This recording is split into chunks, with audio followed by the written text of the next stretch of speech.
I, 25F, grew up in a modest three-bedroom house in a quiet suburban neighborhood with my parents and my brother Jerry. My dad worked as a high school teacher and my mom ran a small bakery from our kitchen. They weren't wealthy, but they made sure Jerry and I never felt like we lacked anything.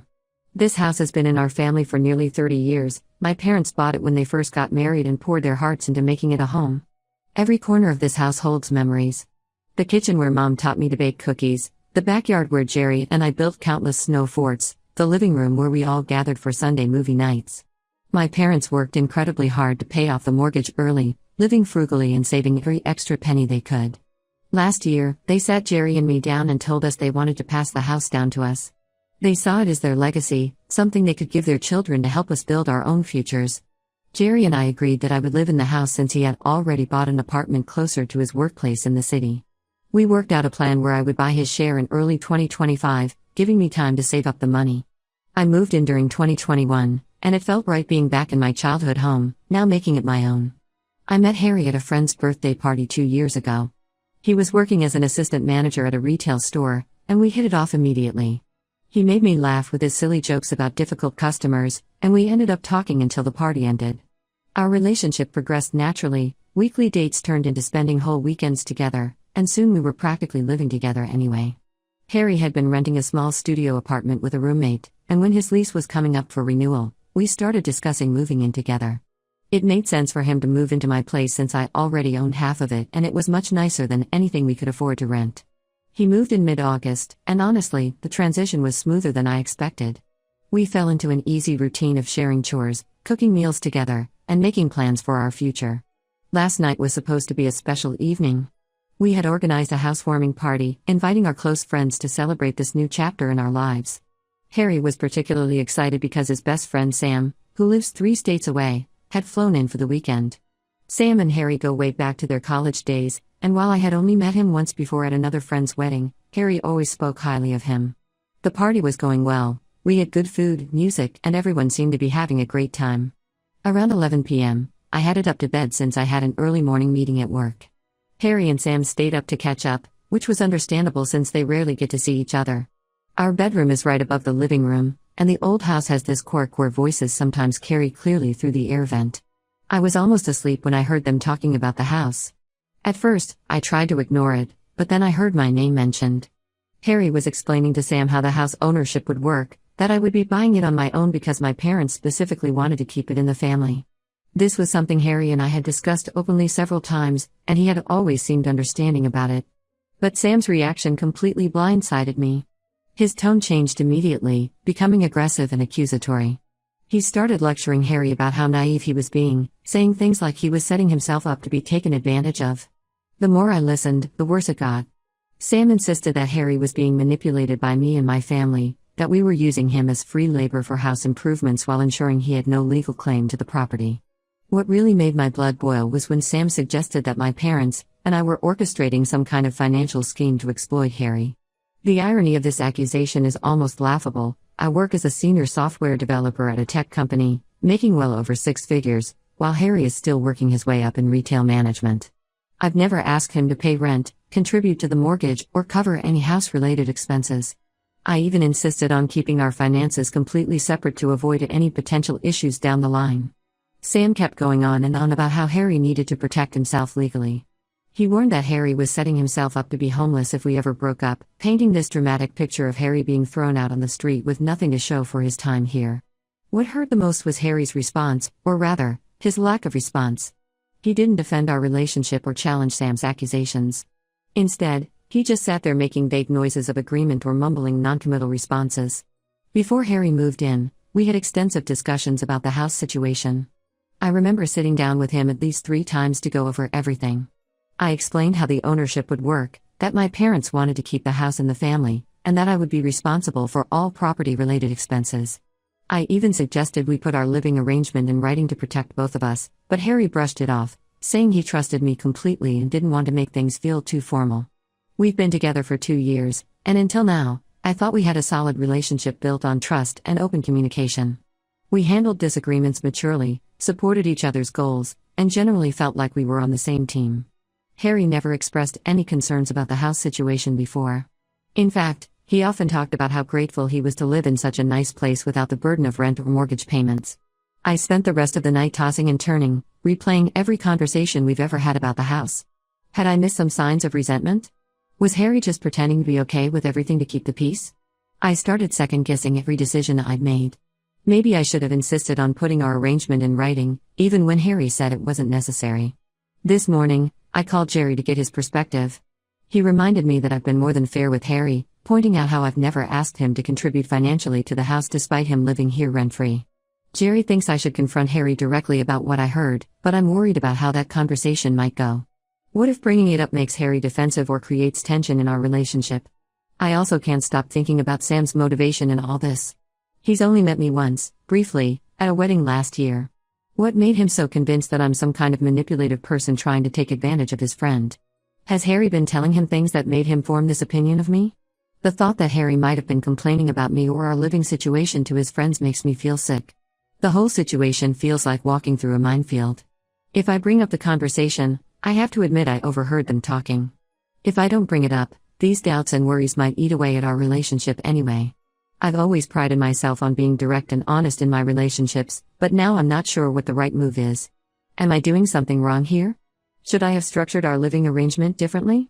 I've always believed that keeping certain assets separate, especially early in a relationship, was the smart thing to do, but now I'm questioning whether that approach made me appear cold or untrusting. I need some outside perspective on this situation because I honestly don't know what to do next. Update 1: The past week has been a blur of sleepless nights and anxiety. After 3 days of barely eating and jumping every time Harry spoke to me, I knew I had to address what I overheard. I waited until we had finished dinner, something I had barely touched, and brought up the conversation. I tried to be casual about it, mentioning that the old house had weird acoustics and that voices sometimes carried through the vents. Harry seemed unconcerned at first, but when I specifically mentioned his conversation with Sam about the house, his expression changed for a split second before he caught himself.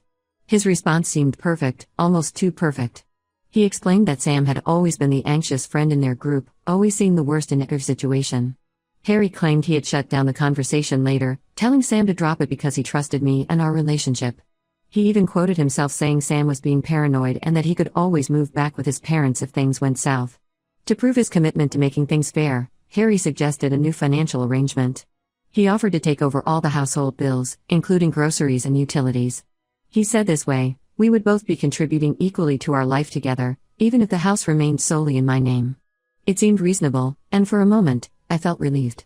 But over the next few days, small things started nagging at me. Harry began spending more time on his phone, always angling the screen away from me. He started taking calls outside or in another room, something he had never done before. When I asked about his day, his answers became vague and dismissive. I tried to include him more in house-related decisions, hoping to show him that I valued his input. When the dishwasher needed repairs, I asked his opinion about different models.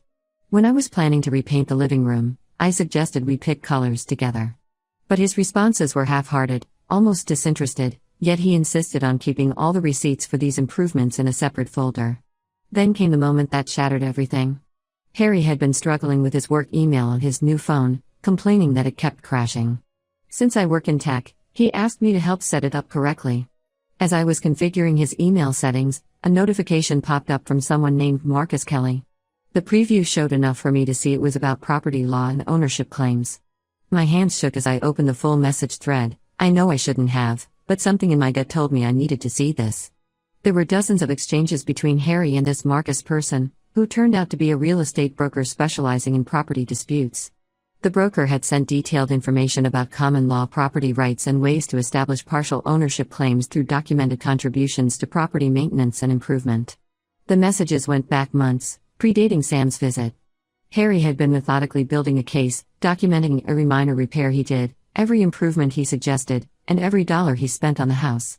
The broker had advised him to establish patterns of financial contribution and to get his name on as many house-related documents as possible. I felt like I was going to throw up. While I had been agonizing over making Harry feel included and valued, he had been orchestrating an elaborate plan to claim part of my family home.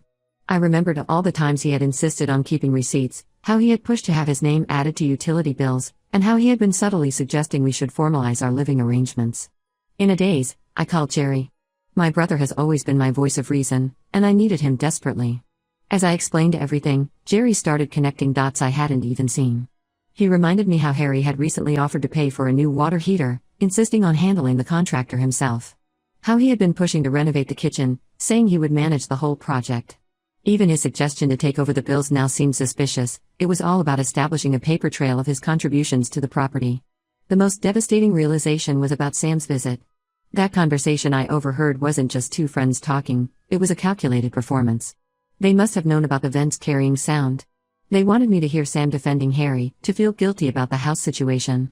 They were trying to manipulate me into offering Harry partial ownership out of guilt and fear of seeming unfair. Everything I thought I knew about my relationship feels like a lie. The man I trusted enough to invite into my family home, the person I thought I might build a future with, had been plotting behind my back all along. Even worse, he had involved his friends in this scheme, making me look like the villain in his story while he systematically worked to take advantage of my trust. Update 2: After discovering Harry's messages with the broker, I spent 2 days gathering evidence and preparing myself for the confrontation. Jerry helped me document everything in the house, taking photos of all rooms and valuable items, just in case. He also stayed over the night. I planned to confront Harry, saying he didn't want me to handle this alone. I waited until after dinner, when Harry was settling in to watch TV. I sat down across from him and placed his phone on the coffee table between us. His face changed the moment he saw it, and I knew he realized what had happened. Before he could speak, I told him I had seen the messages with Marcus Kelly. Instead of denying anything, Harry immediately went on the offensive. He stood up, towering over me, and started ranting about how I was the one being unfair. He said it was manipulative of me to go through his phone, completely ignoring that he had asked me to help with his email. Then he launched into this clearly rehearsed speech about his rights as a cohabiting partner. The things he said next made my blood boil. He claimed that by letting him move in and contribute to the house, I had essentially entered into an implied contract with him. He talked about how he had improved the property value with his work around the house, work I had never asked him to do. He even had the nerve to say that my parents were discriminating against him by wanting to keep the house in the family. Jerry, who had been quietly listening from the kitchen, walked in at this point. Harry immediately changed his tone, trying to paint himself as the reasonable one. He started talking about how he just wanted things to be fair, how he was thinking about our future together. But when Jerry asked him why he had been secretly consulting with a real estate broker instead of talking to me directly, Harry snapped. He revealed that he and Sam had actually met with a lawyer before the housewarming party. They had planned the whole conversation, making sure I would overhear it. The lawyer had advised Harry to establish a pattern of contribution to the house and then use that as leverage. Harry had been documenting everything, taking photos of repairs he did, saving receipts for cleaning supplies, even keeping a log of hours he spent on yard work. The most shocking part was when he pulled out a folder from his desk drawer. Inside were copies of every bill he had paid, photos of every improvement he had made, and even recordings of conversations where we discussed house repairs. He had been building this case for months while pretending everything was fine between us. When I asked him how he could do this to me after everything my family had done for him, letting him live here rent-free, including him in family dinners, treating him like one of us, he just laughed. He said I was naive to think anyone would pass up a chance at property ownership in this market. Then he threatened to make things messy legally if I didn't agree to give him partial ownership. Jerry, thank God for him, had already contacted his friend who practices real estate law. The next morning, we met with the lawyer who helped us draft a formal eviction notice. She explained that since Harry had never signed a lease or paid rent, and since there was clear documentation that this was my family property, his claims were shaky at best. The lawyer also discovered something disturbing. Harry had been taking detailed photos of all my personal documents related to the house. He had copies of the property tax statements, utility bills, and even photographed my parents' deed while I was at work. His phone was full of photos documenting every corner of the house, every repair, every improvement, all dated and categorized. We learned that Harry had been building what he thought was a common law property claim. He believed that by contributing to the house maintenance and living there, he could force a legal claim for partial ownership. His broker had been advising him on how to strengthen this claim, suggesting he take on more household expenses and document everything. The most painful part was realizing that our entire relationship for the past few months had been a lie. Every time he offered to fix something around the house, every time he insisted on keeping receipts, every home improvement project he suggested, it was all part of his plan to stake a claim on my family home. Update 3: The eviction process turned out to be more complicated than we expected. After serving Harry with a formal notice, he initially refused to leave, claiming he had established tenant rights despite never paying rent. He quoted laws about common law partnerships and property rights, clearly regurgitating what his broker had told him. Jerry stayed with me during this time, sleeping on the couch because we were worried about what Harry might do. Our concerns weren't unfounded. One morning, I woke up to find water seeping under my bedroom door. Harry had plugged the upstairs bathroom sink and left the water running overnight, claiming later that he had just forgotten to turn it off. If Jerry hadn't been there to discover it quickly, the water damage could have been extensive. Things got worse when Harry started removing items from the house. He took the new microwave we had bought together, claiming it was his since he paid for it. He tried to take the living room furniture that had been in my family for years, insisting that since he had helped clean and maintain it, he had some claim to it. He even attempted to take my mother's old china cabinet, saying he had repaired its hinges once. The final straw came when he contacted my parents directly. He showed up at their house unannounced, trying to convince them that I was being unreasonable and vindictive. He told them about all the improvements he had made to the house, conveniently leaving out that he had done these things as part of his scheme to claim ownership. My dad, who had always been polite to Harry, told him firmly to leave and never contact our family again. Harry then tried a different approach. He started telling mutual friends that I had led him on, making him believe we had a future together while planning to keep the house for myself. Some friends actually sided with him, saying I should have been more willing to share the property since we were in a serious relationship. These were the same friends who had been at our housewarming party, who had probably known about his plan all along. The situation finally resolved when our lawyer sent a formal cease and desist letter, threatening legal action if Harry continued his harassment. We had documented evidence of his attempted water damage, photos of him removing items that weren't his, and witness statements about his harassing behavior. Faced with potential legal consequences, Harry finally agreed to move out. Jerry helped me change every lock in the house and install a security system with cameras. We had to check every room to make sure Harry hadn't hidden anything that could cause damage later. We found several strategically placed containers collecting water from loosened pipes under sinks, which could have caused serious mold problems if left undiscovered. Today, the house is finally mine again, free from Harry's presence and manipulation. Looking back, I realize I ignored so many red flags.